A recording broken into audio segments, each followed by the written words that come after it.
Yeah, I was just curious as to if there were any like skills from your teaching of writing that helped you prepare Yeah. for picking up Well, these types of projects. for one thing, like I said, I started writing when I was very young.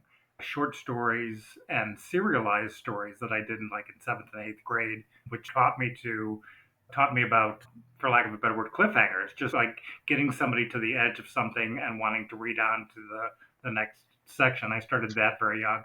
And then I was writing plays for my classes when I was like in grade school and things like that.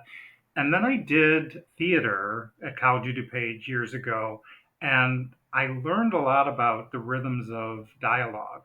And then I also took at least one or two improv classes. And again, that sort of spontaneous, what would you say in the moment? That sort of yes, and keep going with something like that.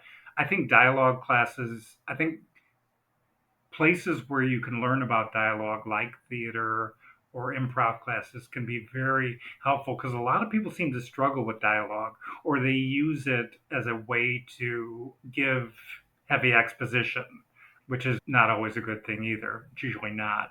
So I try to keep my conversations very natural and free flowing. But I like writing dialogue. I think because I wrote plays before I wrote novels. But it's been like this slow progression of writing short pieces and then plays, which were a little bit longer, and then a little bit longer plays, and then eventually convincing myself or being convinced that maybe I could try writing novels. And then I've been writing novels for quite a while.